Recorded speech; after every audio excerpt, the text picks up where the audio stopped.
My number one football move? Yeah, your favorite football move. Holy mackerel, what a run by Barry Sanders. It's one of the most effective moves in the NFL right now. Little double move right there. You can't say, oh, you got straight arm, you got stiffed, you got stopped. It's a jungle out there, baby, and if you ain't ready to be in that jungle, you better go home.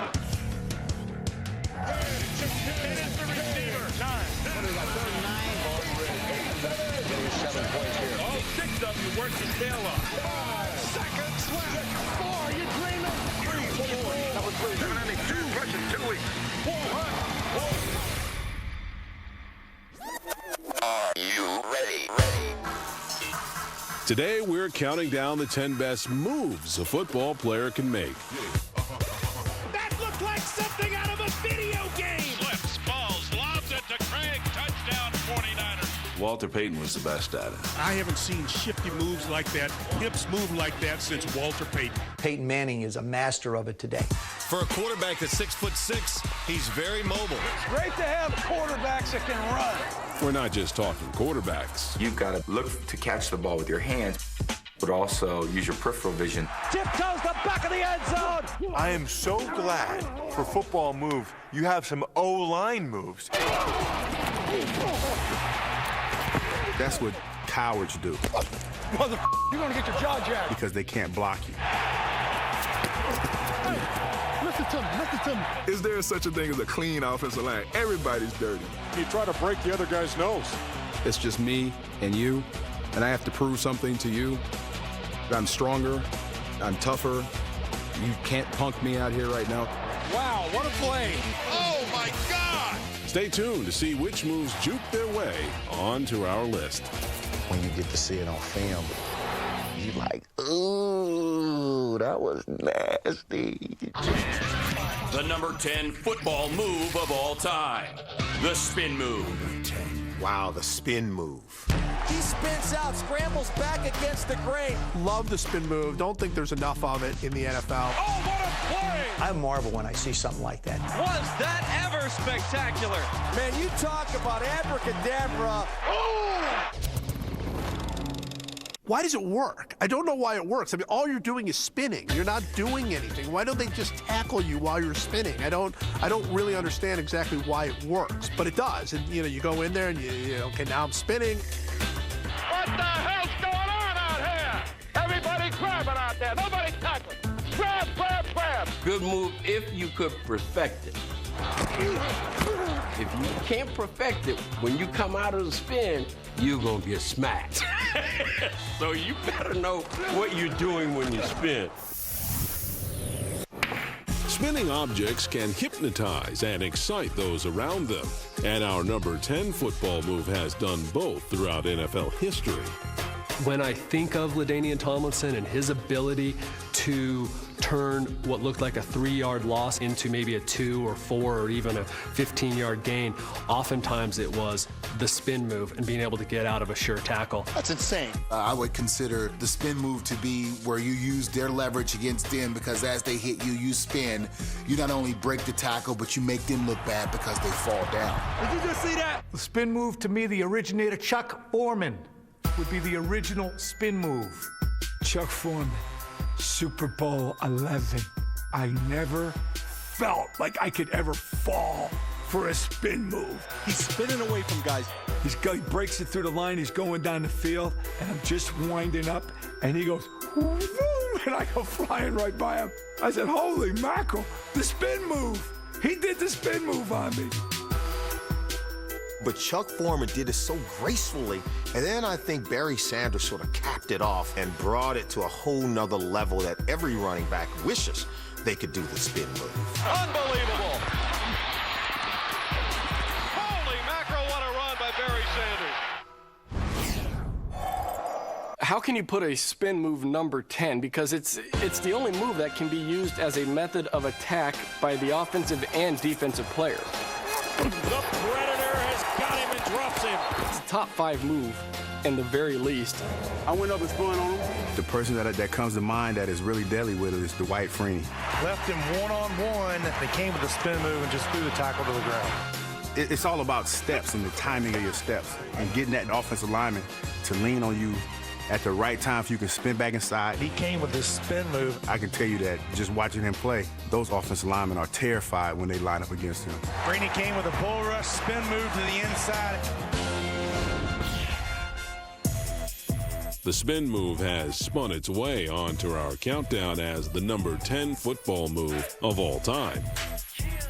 I think it should be used more often. It's a great move, especially, somebody's going to unload on you. You could just deflate their sails and be gone.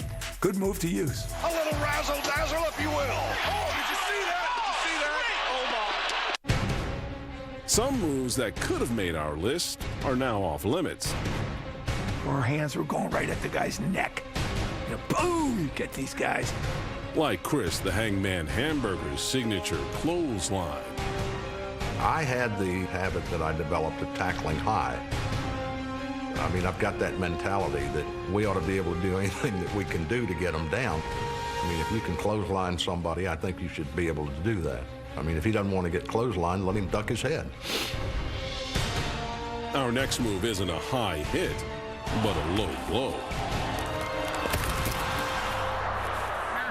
The number 9 football move of all time, the cut block. To get hit below the knee, it hurts. I cut 79 every time. A good cut block is a great move because they go down like bowling pins. Down he goes.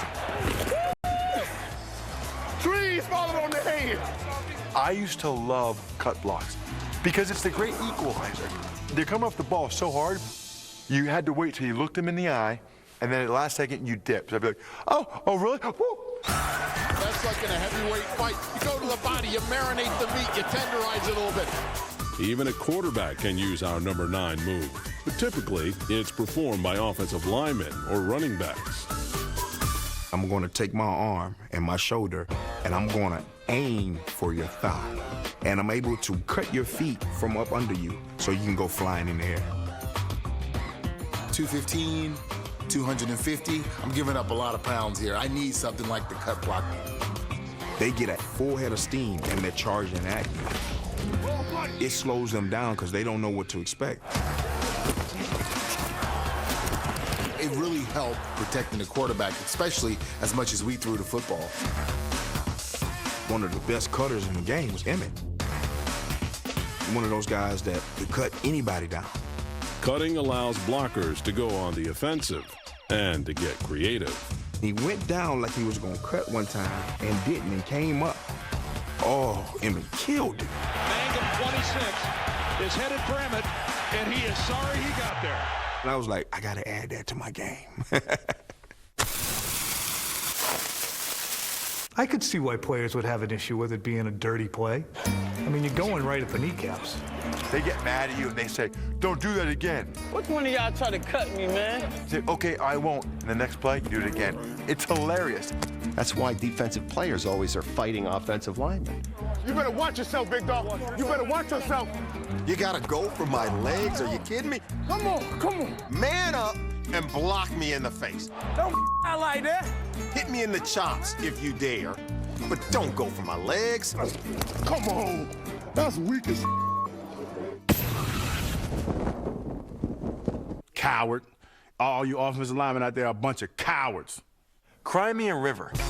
What's wrong with a good old-fashioned cut block in open space? McIntyre just took Charles Woodson and cuts him down. Nothing's wrong with that. Keep those guys away from the knee. The cut block, way too high on your list. Stay above the ground. I don't cut. I'm a man, dog. I don't never cut. Should be on the 10 dirtiest moves in the NFL. That should be the list you guys should be doing. The number 8 football move of all time, the pump fake. Everyone knows that the pump fake is one heck of a move. Montana rolling out the right. You get a guy off the ground, and now you can do your thing. Throws his pass. Caught by Clark. Clark got a touchdown.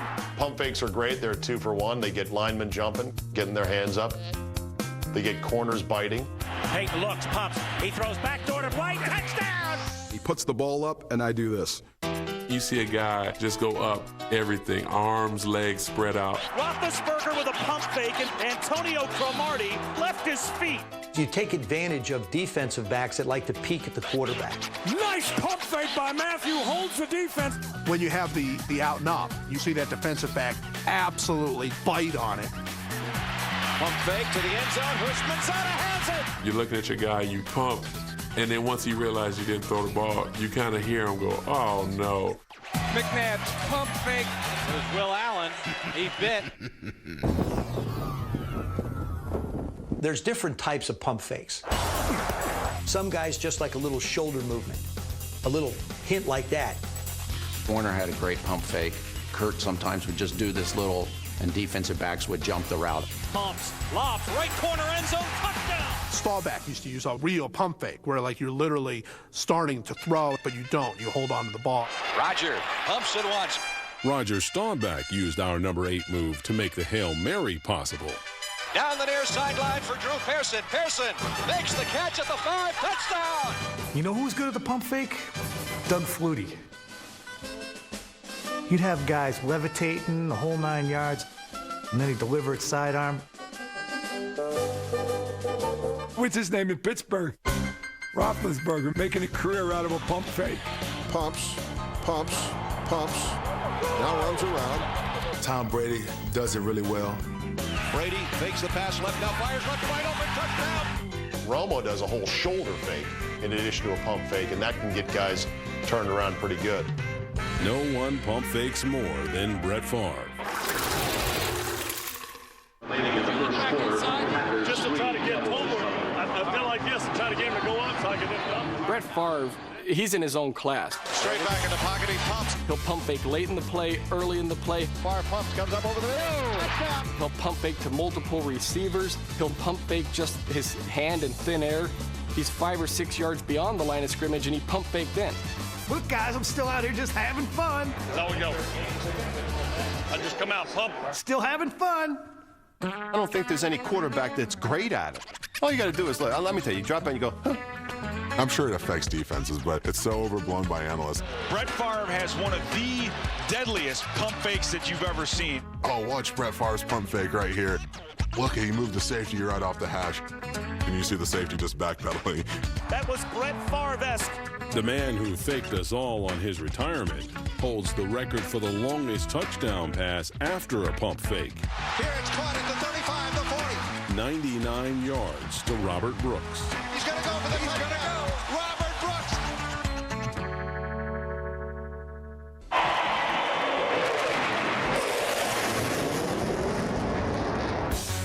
Traveling by air these days can be full of surprises. You gotta be kidding me!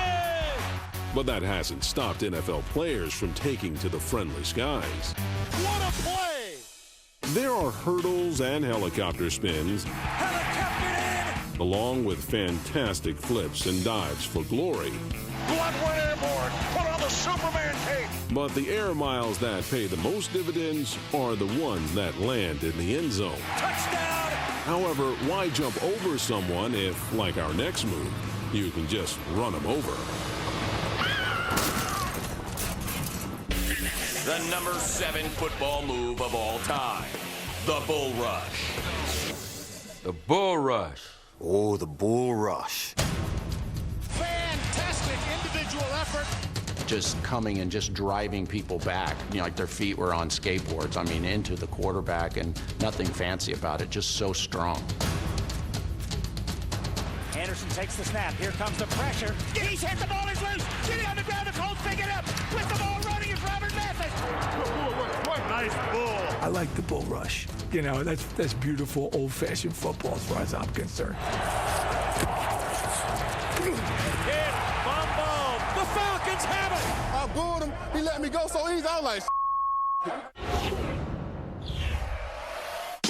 They say if you mess with a bull, you'll get his horns. And that's why our number 7 football move isn't just a bunch of BS. no, Bull Rush, they so soft up front. Bull Rush is kind of an attitude. You got to be pissed off. Where it's no longer football, it's just me and you. I'm telling you it's coming. I'm going to put this helmet right in your face. It's a jungle out there, baby, and if you ain't ready to be in that jungle, you better go home. It's the NFL. Somebody needs to get drilled. I'm not worried about the other guy. I want to beat him. I want to stomp him. I want to embarrass him. I want to finish you.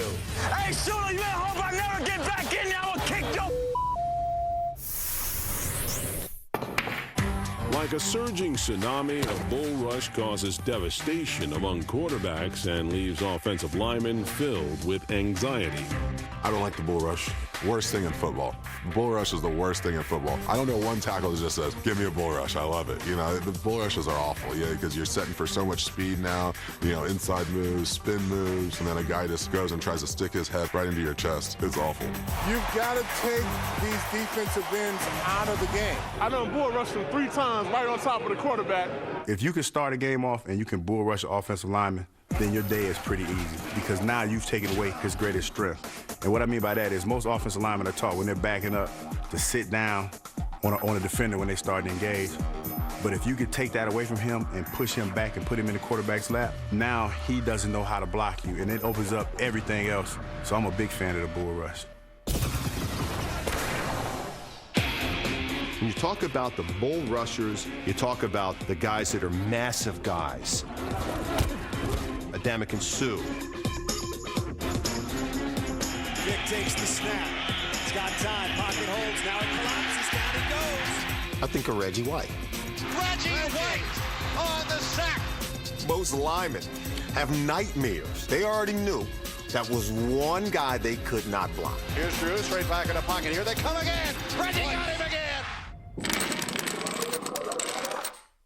You might not see the bull rush as often as the other plays on our countdown, but if you're lucky enough to witness one, you'll understand what makes our number 7 football move so great. Green drops straight back to throw. Pressure coming. He's hit and dropped by Greeny again. I mean, there's something pretty special about watching a defensive tackle just plow over a center and just go right to the quarterback. Bull rush it's definitely a manly rush. Back to pass. He's under pressure on the Dolphins. Get him. People who don't understand football think every player is bull rushing every other player all the time. To the hardcore fan, they realize there are only a few truly good bull rushes a game, and when you spot them, it's a treat. That's what you do. Bull rush. We're on bull rush. With his big ears right here. The number 6 football move of all time, the jump cut. The jump cut it's sensational to see. Stutter stepping his way. That looked like something out of a video game. You know, it's one thing to see a guy with a great first step, with that great burst and acceleration, but to be able to stop on a dime and make that move, boy, that's a pretty thing to see. Oh, was that a thing of beauty? In filmmaking, a jump cut is an editing technique that deliberately breaks up the continuity of a scene. On the gridiron, our number 6 football move breaks the ankles of defenders. Hang on to your seats, ladies and gentlemen. McElhenney sidestepped one defender after another to go all the way. Whenever you used it, people didn't know exactly what to do. It would kind of make them stop. The cut happened, and as they approached where they thought you were going to be, the jump kind of threw them off. What an effort by Marshall Faulk. Anytime that you go up into a defender, if you see a guy leaning one way, you lean that way and you cross back the other way to pull back to the other side. You know, I use the jump cut to make him feel like he can just explode through me. He just gets rid of people. You know, it's one thing that you know, to get in the end zone. It's another thing when you try to make a guy look silly. He's going to carry across the 20. He's at the 15. He's at the 10. He's at the 5. He's in for the touchdown! A jump cut seems like a simple shuffling of the feet, but it is a move that has been perfected by some of the all-time greats. Barry Sanders was good at it. Sometimes you just gotta look to the heavens and say, wow. I had to probably turn off the brain in certain ways and just, react. Barry Sanders sets the bar. LaDainian Tomlinson has the best jump cut of the 2000s. He is driving him crazy. LT, give it to the joystick. Hey, he puts the B button on him. LT owns the jump cut. You just get up, you land, and you're going just as fast. Chris Johnson's close, but LT owns the jump cut. LT has taken this game over. I think of the jump cut, I think of Gale Sayers. I think of Gale Sayers going in midair and making the cut while in midair. That's how elusive he was. Give me 18 inches of daylight. That's all I need. I saw him, an amoeba-like, or paramecium, split into two things, and the defensive people went at the wrong one. For decades now, the jump cut has been embarrassing defensive players around the league.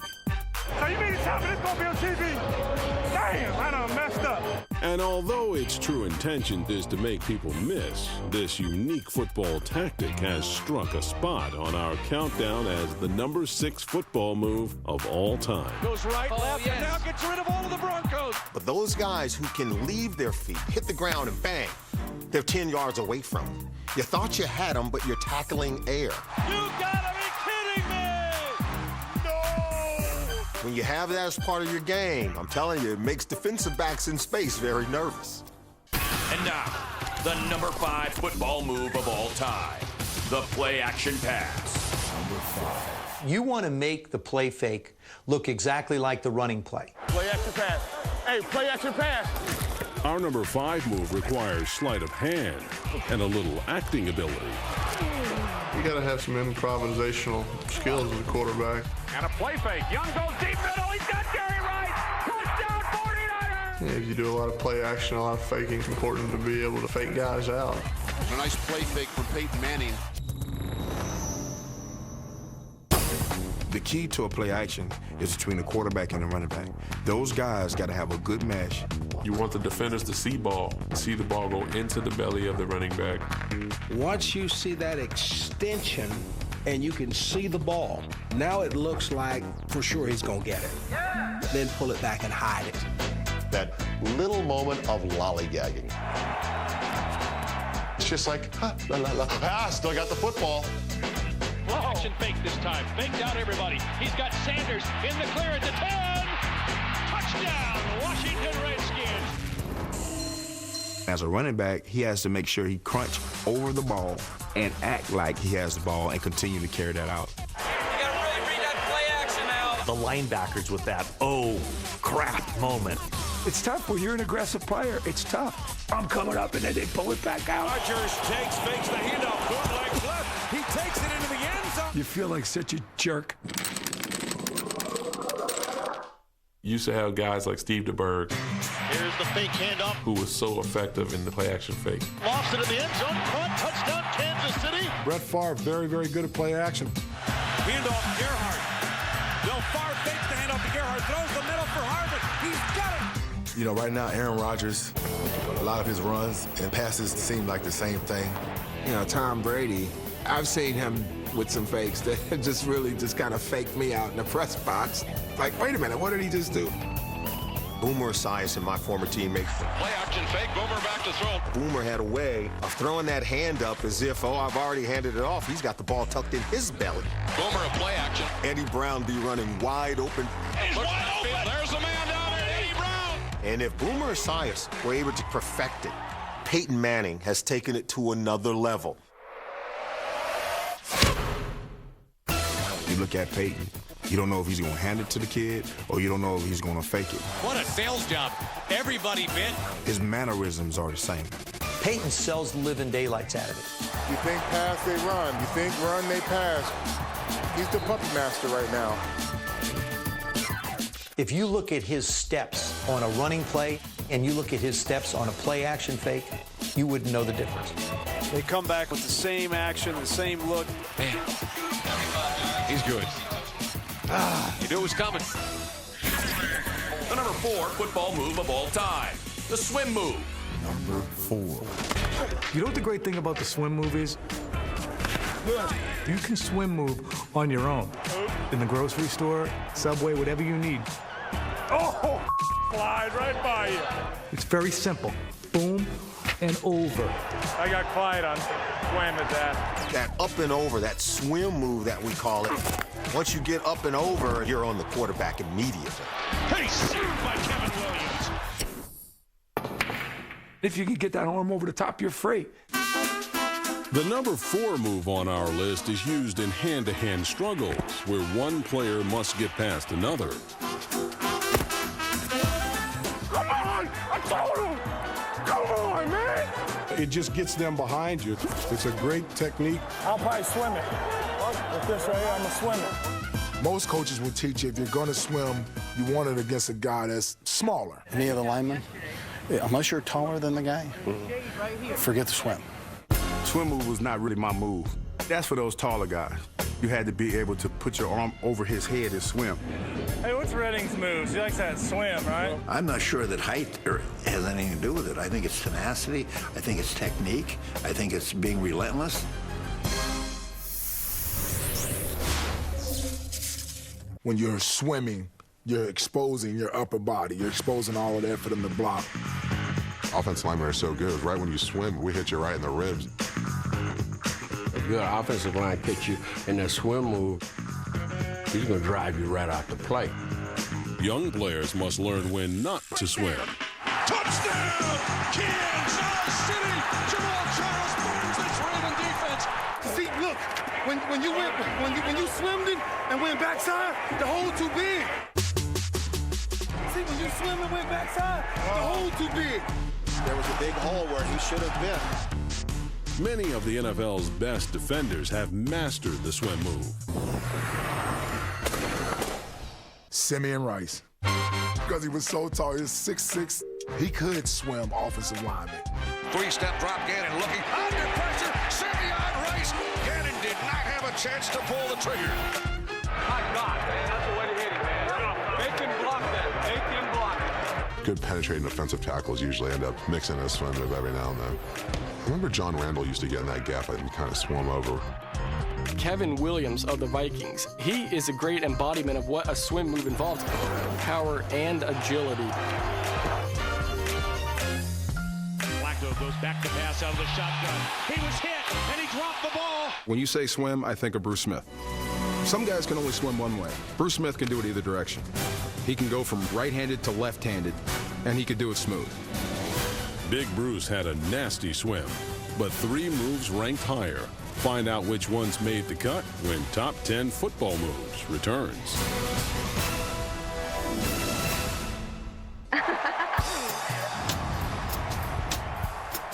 NFL players aren't the only ones who know how to bust a move on Sundays.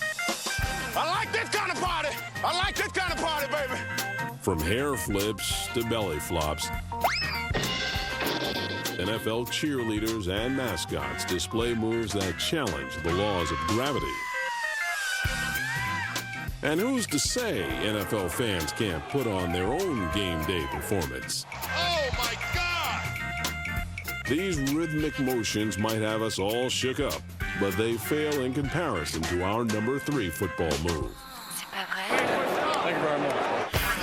The number 3 football move of all time, the toe tap catch. Touchdown! What a catch! You talking about right when the pass is going out of bounds and the person sticks his hands out and has awareness of where he is on the field and he keeps his feet in bounds. What a spectacular catch! And that's a beautiful play. And what a catch! Think about it. The ball's coming in the air, and you've got to basically look to catch the ball with your hands, but also use your peripheral vision to find the line that you know you can't cross or you're out of bounds. And then the body control to, keep your feet in a certain position so you're not, all your momentum's not running out of bounds. How did he come up with that? It's a very difficult thing. NFL receivers are known for shining in the spotlight, and the dexterity and coordination required to pull off a toe tap catch makes our number 3 football move praiseworthy. Number 1, they're so athletic. With their hands, they're going to work, and then their concentration can be on boom, boom, getting the foot in.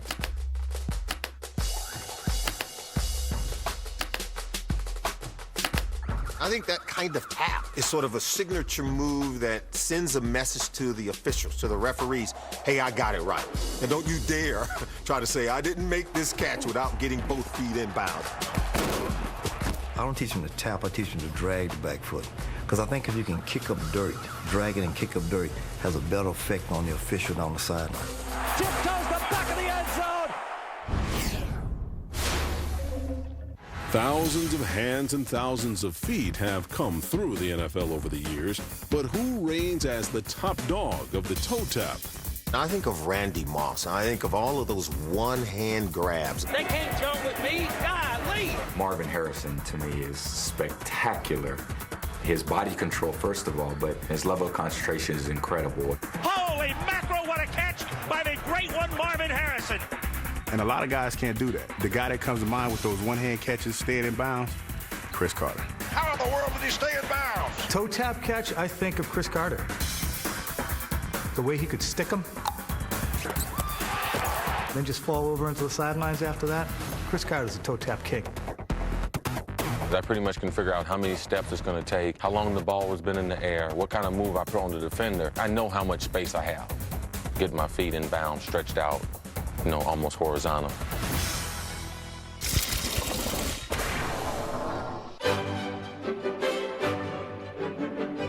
Toe tap on the sideline or in the end zone certainly is one of great artistry. Our number 3 football move is more than just a clever way for a receiver to gain some yards. To some, a toe tap catch is a sideline performance that transcends a display of athleticism into a work of art. Wide receivers are the ballerinas on a football field. They have to have the most control, the most balance. They are the most graceful players. That's where we get the comparison, I think, of this like being a ballet, poetry in motion. I mean, if you were to go to the Nutcracker and watch it and give everybody helmets and shoulder pads, maybe you'd see similar types of moves. Wow, that's amazing. That's the precision that we're looking for in dancing. With a move that Mikhail Baryshnikov couldn't make. Tiptoes the back of the end zone for the TD. Great move. Good move, baby. Nice move. My number 1 football move, Gale Sayers, doing this and watching people fall out of their shoes. The D cleaner. Wow, did he take a hit? Yeah, that should be number 1. The Holy Ghost Club, we called it. Reggie White. It's his body reacting. My favorite was get the grip inside and hold on as best you could. You just go hold me all day, man. I like the stutter and go. Little double move right there. Let off the gas a little bit and then gone. He gets Will Allen to bite on it. What I would like to call the Bambi. If you ever seen a deer run, their hind legs are like sticks, and they can like change directions real quick. Bambi is on the list of things you should not eat, but our next move is part of a balanced breakfast. Hey, I've been eating that Whole Foods. I've been slimming down, man. The number 2 football move of all time, the pancake. What's better than a pancake block? First of all, pancakes are delicious. Pancake means you have been put on your back, floundering like a turtle, wagging his legs, trying to get over on the other side. Wow, now that's some power. He just takes him back and he folds him like a tent. And you see most of the time when that happens, they try to hurry up and get up. Like nobody's seen them get pancaked. But guess what? The camera's rolling and somebody saw it. And you say stuff like, would you like some syrup to go with your pancake? And stuff like that. Wanted to serve on that pancake. If you knock a defender down to the ground, whether it's a cut block or a pancake, you are doing damage to them. Every time they have to get up, every time they have to get up again, that takes a toll on them in the 4th quarter. He's been getting his hind handed to him all game long. Keep your head up, all right? That's an embarrassment for a defensive player. I might have even voted it number 1. Offensive, defensive line play is all about leverage. You want to get pancaked, the easiest way to do it is to stand up. There is nothing an offensive lineman loves more than dishing out a serving of our number 2 move. It's probably the most gratifying feeling, especially at this level, to be able to put another professional football player right on their back when they're trying to make the play. Boom, he's down and you're on top of him and he's flat. All you need is pour syrup on him. It's so embarrassing. And they're not getting up fast. Big old bellies, and then they slowly get up.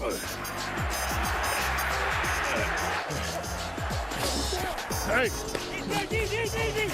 Get off his knee, grabber. Roll off. Get off and look at him. Come on.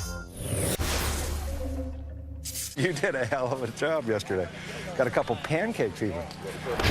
Pancake blocks would be a way to give statistics to an offensive lineman. But it can be difficult because you have to decide what constitutes a pancake block.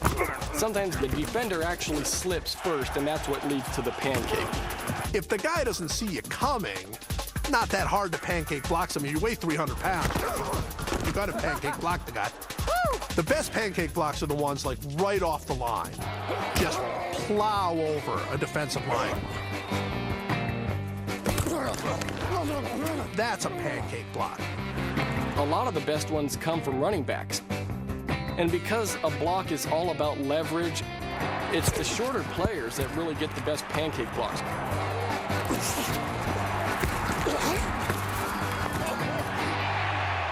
It's like, I'm a beast, you know? Hey, I got me some pancakes today. Everybody gets pancaked every now and then. I wonder if Warren Sapp would admit that.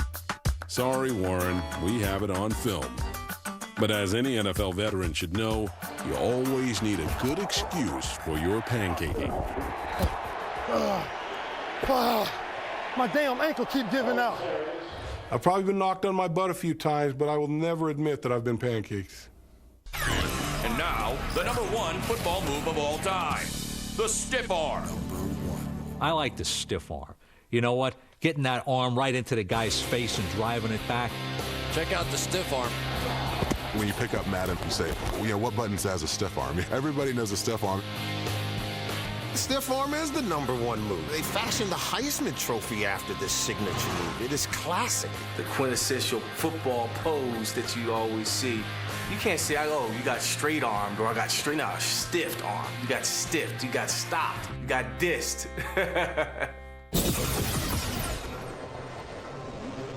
Football is a sport based on confrontation, and this is best symbolized by our #1 football move of all time, the stiff arm. The good stiff arms are the ones where you like stiff arm the guy and he falls down. When he sticks that big paw out there, you are in trouble. It's kind of like that old cartoon where you see the bully holding the little guy's head and he's swinging away and he can't get him. I think that's very similar to what the stiff arm does. You got me with a little stiff, man. You're embarrassed, but you still have to play the game. You don't really get the ridicule until you get back in film study. The coach is going to make an example out of you, and then after that, your teammates are going to make an example out of you and talk about how bad you look. Use that stiff arm, boy! I mean, Adrian Peterson can just hurt people with a stiff arm. I'd love to watch him. The guy that I thought was the best at it was Walter Payton. Hands down. You can coach, you can teach from his stiff arm. That's Walter Payton. He used it. He was able to run over you, he was able to run around you, and he was able to stiff arm. Well, that's smash mouth football right there. But where do you draw the line between what is a good football move and what is an excessive use of force?